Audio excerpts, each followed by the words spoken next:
What's up? It's me, y'all. I've been gone for a while, I already know. It's wise words from a grown man. If you understand, you understand. If you don't, then man. Okay, y'all. I'm gonna try to go through this mental health where you understand. I had to do some research and break it down. Mental disorders, the definitions of different mental things that people have, that people are mixing up, and people are saying that's not true but really is true. So I might be stopping and starting so I can get, because it's a lot. So first thing I'm gonna start with is the post-traumatic stress, PTSD, post-traumatic stress syndrome. And what that is that's when someone, you know, witnesses a traumatic event, or they see a traumatic event. Um, a lot of people put that PTSD with what do you call soldiers, vets, and things like that. But you're misunderstood, because right here in America, not at no war or nothing, people got PTSD. And I'm gonna give you a good example. If you ever grew up in an urban, hooded ghetto area, you have PTSD. They don't say you have it, but you have it. If you hear gunshots every night, if you see fighting every night, fist fights, stabbings, that's PTSD. And if you never lived there, you won't know. Um, that's that's a true definition of a traumatic event: seeing, hearing, and you get flashbacks. Like it's very, very uncomfortable living that type of lifestyle. And if you never lived that type of lifestyle, you wouldn't even know. And one of the ways to literally deal with it, you're going to have therapy. That's one of the ways. There's two ways.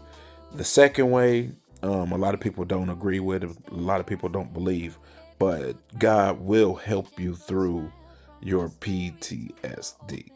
And how he does that is giving you comfort, um, abiding in you, and letting you deal with your emotions and feelings. But the first way is the human way on this worldly planet what we live in, is therapy, deep therapy. And you're going to have to do that for years to even cope with, excuse me. You'll never even get over it. And it's something that will ride with you for the rest of your life. That's the PTSD. The next thing is schizophrenia. Schizophrenia is a mental disorder where it affects the way you think, the way you perceive reality, things like that. Like you think you a superhero when you're not. You can jump off a building thinking you can fly. Um, Things like that. Looking in the mirror and you think you see you're the king of a kingdom or something, and you really think that's your reality. Um, when you're dealing with that, you can that one of the things to fix that is there is no fixing that, because you've been wired a certain way. I believe that God can heal everything, but scientists and people down here on the earth, they say in order for us to deal with that person before they get crazy and be killing everybody, is put them on high doses of antidepressants, stuff to keep you lackadaisical, and lethargic, and just keep you under control is what is the medicine is really for. Um, and a lot of people, that medicine make you fat and make you bloated and make you until they get the right dosage and the right kind, it can make you worse. That's schizophrenia, you know. And also with that schizophrenia, man, you that's to me, that's one of the most dangerous ones, if not the most dangerous one, because it alters your reality. You can hear voices and stuff, and you think you hearing voices, and it's not really nothing or no one talking to you, and you can really. I'm telling you, somebody can tell you walk out in front of a car and you'll do it. You know what I'm saying? So, like I said, you can also have therapy with schizophrenia and high dose um, antidepressant medicine. That's schizophrenia.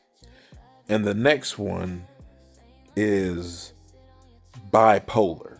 When you bipolar, you have very manic, um, like you can have highs through the roof and then you can have lows through the floor. You go all the way down. And it can give you euphoric feelings all the time, and then you become a manic depressant the next moment. And that's what bipolar is. Mood stabilizers and pills and stuff of that nature will control that. That's the medicine that they use for bipolar people with bipolar. I'm just going through all these different scenarios of mental health because somebody asked me what's the difference for this. So I try to do some research on it so I can make a video on it for you to understand. The first one was PTSD, second one's schizophrenia, this one's bipolar. The next one is B BPD, borderline personality disorders. That is kind of similar to bipolar. It's when you thinking you something that you're not, or you're someone that you're not. And it's real close. It's the cousin of the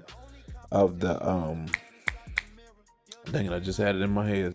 Bipolar. Jeez, man, I just said it. Nah, I'm just playing. Don't get into it. You have unstable commitment issues with this disease. As mental health is all a mental disease, so it's not like it's a disease. You might have relationship problems, like you unstable in a relationship.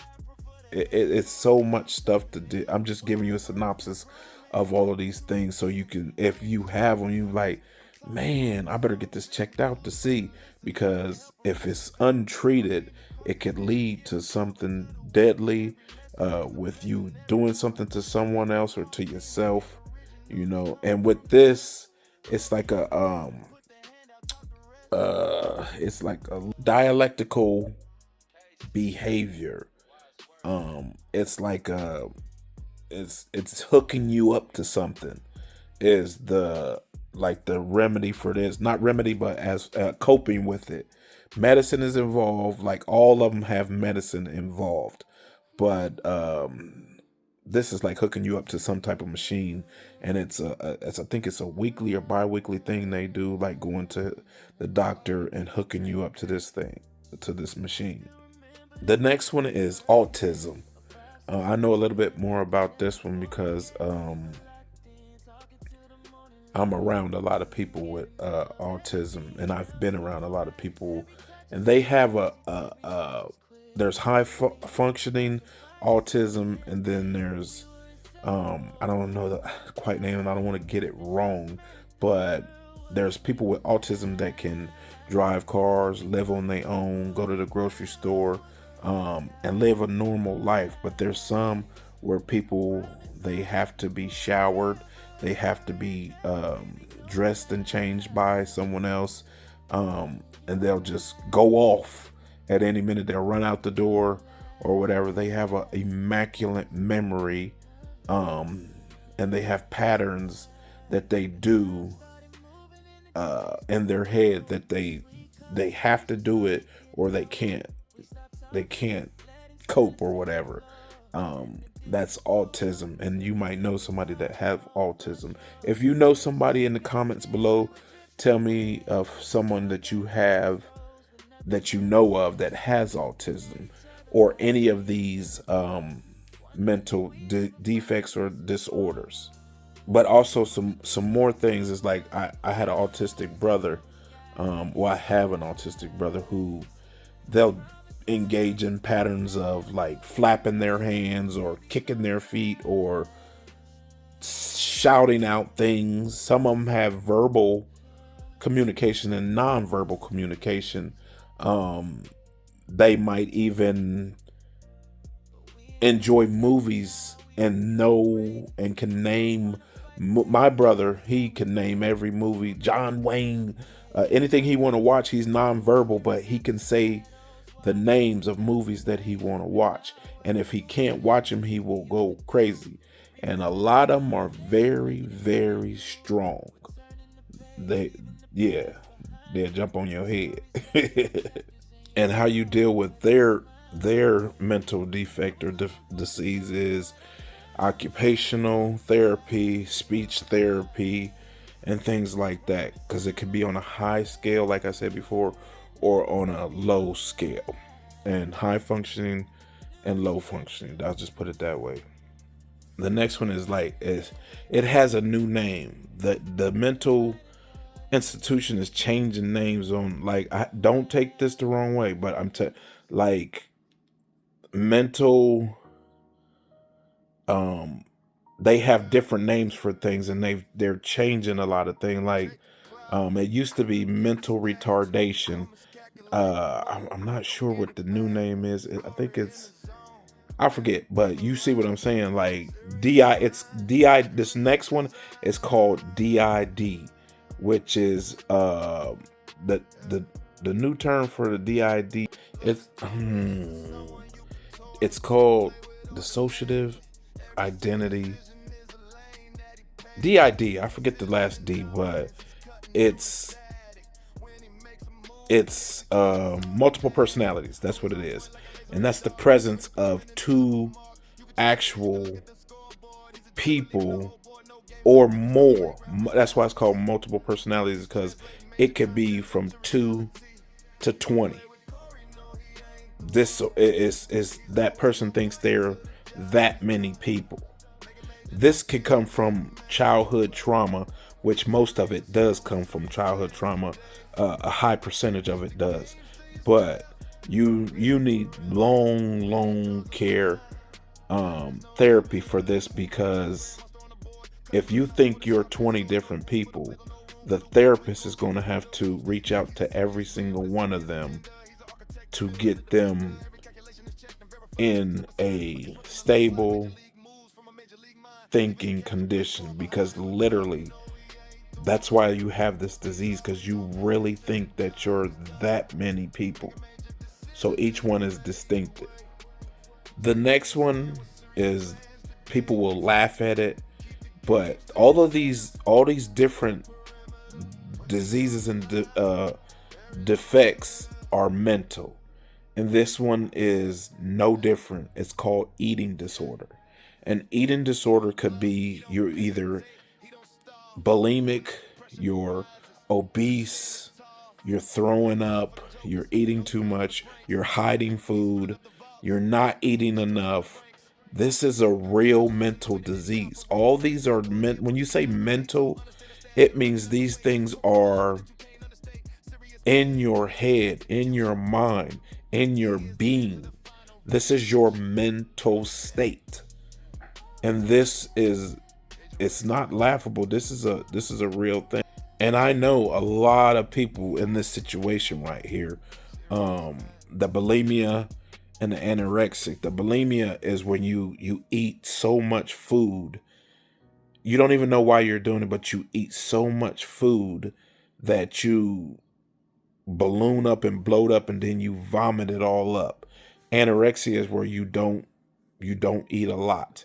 You eat very little. Like models and stuff, they do that, to eating some crackers or sardines or something and drinking a little water.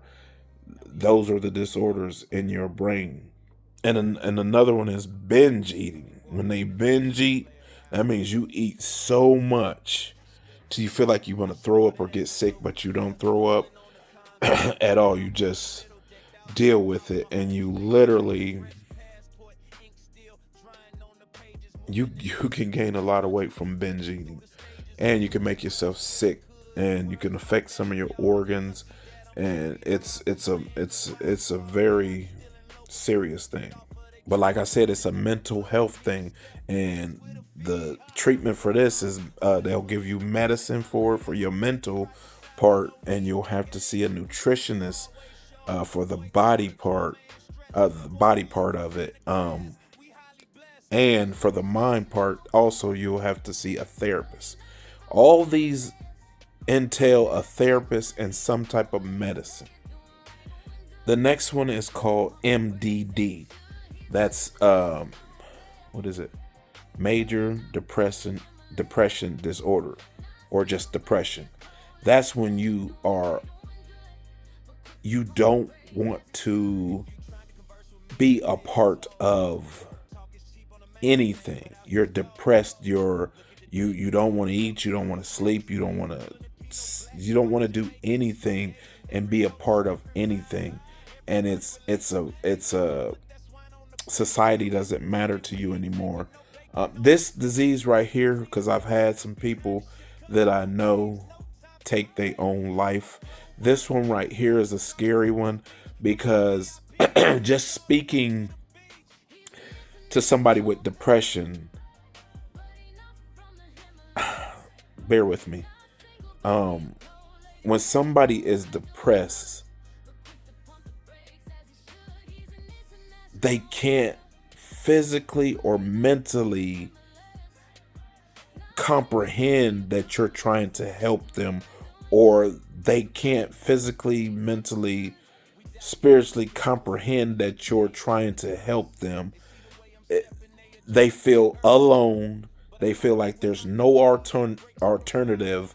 Nothing can help this feeling, and they don't want to feel like that no more because it's draining. Depression is draining, and I can speak for myself on a part of I had partial depression. I didn't want to leave the house.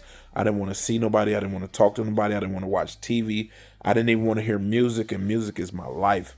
It's a spirit that comes on you, and I'm saying this not in the medical terms, but as a man of God. It's all these things are spiritual demons that attach themselves to your mental. But if you don't believe in God, or you don't believe in spirituality, you'll give it a worldly name, which is mental defects or mental diseases. But these are spirits. These are demons that are attaching themselves to you, and they manifest in different ways. I'll leave that there, and I'll continue on with the part about mental diseases and mental defects, because a lot of people can handle that. But I'm telling you the other part of the spiritual part of it. But with this, they're going to give you again therapy, and again medicine, antidepressants. That's what the name came from. They antidepressant is trying to take you away from the depression or cope with the depression. The next one is attention deficit hyper disorder, ADHD. That's one of the main things that people are flocking to now. I'm going to tell you this before I get into it. No, I tell you that after I get into it. I'm going to give you the symptoms and all that type of stuff so you can know, and then I'll talk. A lot of people, well, okay, this is what it's about. A lot of people are diagnosed in their childhood, and it carries on into your adulthood as well. And what it is you have the inability to stay focused on your job, at school, or doing any type of activity, even watching TV or something. You can't sit still. You hyper. You jumping around. You moving around. You gotta. Now there is a form of this that is what they're talking about, but most of the time, people say if their kid is just being a kid, they got ADHD. No, they don't. They just being kids. Kids are inquisitive. Kids are want to know what this is, what this smell like, what this tastes like. They're adventurous. Stop taking the normal out of childhood and putting kids on medicine because they seem like they ADHD. You will be able to tell the difference. I promise you. The ADHD people, they can't follow directions, don't have a good ability to understand time, and the mind plays tricks on them. That's the difference between somebody just outside rolling in the grass and jumping off the couches and stuff. That's a kid being a kid.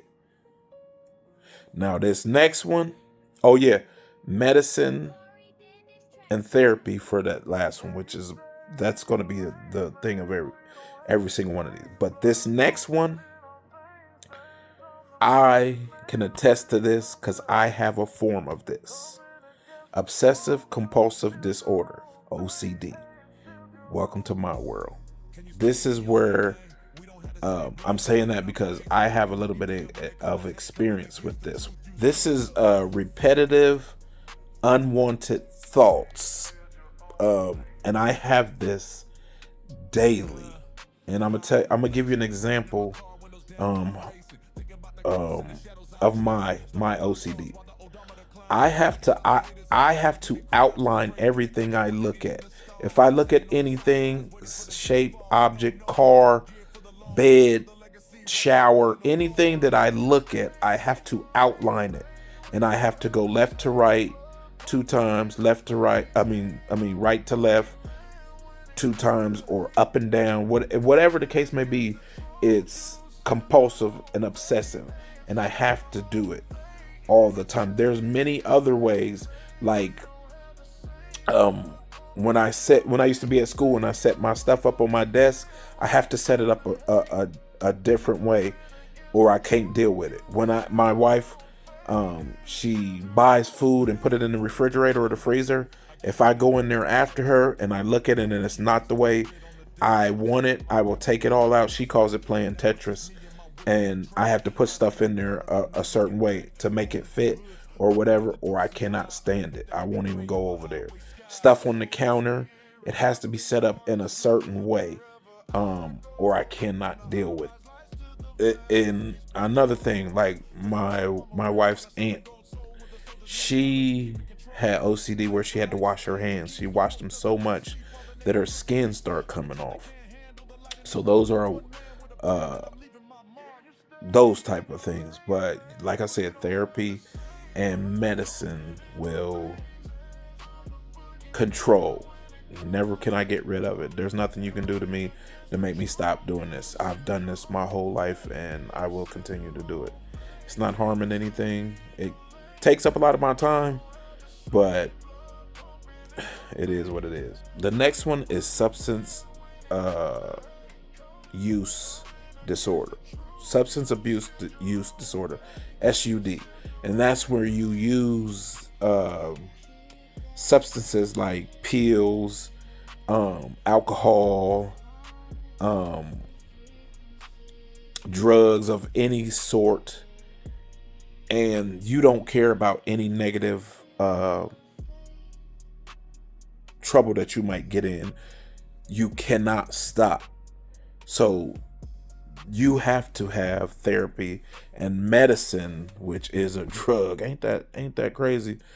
To control your urges for this SUD. And this is one of the most dangerous ones too, because if you have this disease, it can make you use those drugs and alcohol and all those different things so much that if you don't get them, you'll get withdrawals, and you'll get so sick that you need more drugs and alcohol. So it's a cycle that you have to get in, and the doctors or therapists have to have a happy medium for you to be using drugs, but they have to be low dosage because you don't want to get hooked on them. It's a crazy cycle to be in. On to the next one. two out of all of them. This is me as well. I can give you examples because I have it. Anxiety. Anxiety is like how do I explain it? Worry, fear, or nervousness. Those I have all the time. If you know me, if you live in the community where I live, you will rarely see me at a grocery store. Never. If you see me at the grocery store, it's Aldi's, because ain't that many people in there and I go at certain times. But most of my stuff I order online and pick it up because I cannot be around a bunch of people without feeling that thought of anxiety. That's why I don't like to take trips too much. It takes a long time for me to go on vacation or whatever, because being in an airplane around a whole bunch of people, flying, it gives me anxiety. And if you don't have anxiety, people will laugh and say that ain't you, but it can control you.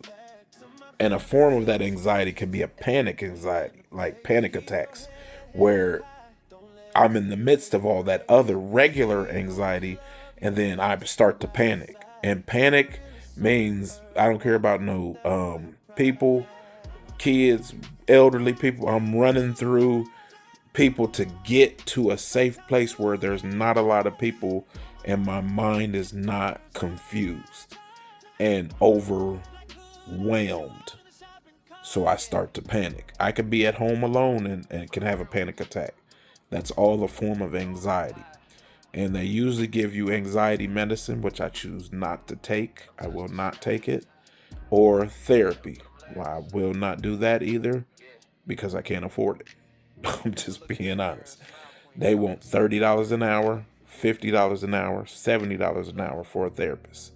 And my insurance won't cover that. So that's another thing. People have to suffer in silence because there's a lot of things that insurance won't cover or just not available for you. So I literally have to lean on God and he gets me through because I can't worldly afford to go to a therapist. So if you can go to a therapist, hey, kudos to you. So those were a lot of the mental defects and diseases that I wanted to go over today. In the comments, man, please tell me if you have any of these. If you're embarrassed, just, write something in the comments. And if you want me to talk about something else, leave it in the comments, man. Let's get them comments up, man. Let's get that engagement. I want to know the people that's watching me. I want to know the problems that you're having. If I can use my voice to speak your thoughts, I would like to do it. My last one I got a lot of feedback, man, and I appreciate everybody that did that for me. So until next time, man, these are wise words from a grown man.